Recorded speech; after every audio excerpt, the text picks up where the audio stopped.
We may lose sometimes painfully, હા but we don't die. We survive. એનો મતલબ શું થયો? એટલે મરવું નહીં, સહન કરે રાખો. મમ્મી તમારા વાંચવાનું Remember with great power. Remember with great power comes great responsibility. હા એનો શું મતલબ છે? આ શું છે? Only you and you alone can change. તમે એકલા જ તમે ચેન્જ કરી શકશો. હા પણ your situation don't blame it on anything or anyone. બીજા ઉપર કોઈ તમે જવાબદારી ના લો. બરાબર છે બરાબર છે.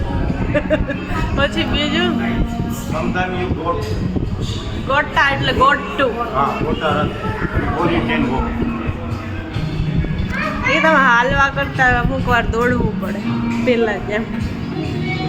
પછી don't wait Don't wait for change.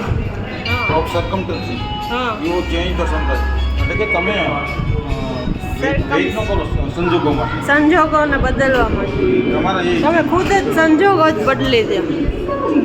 ક્યાંક ઉપર યાદ છે? પપ્પાને બધું આવડે આ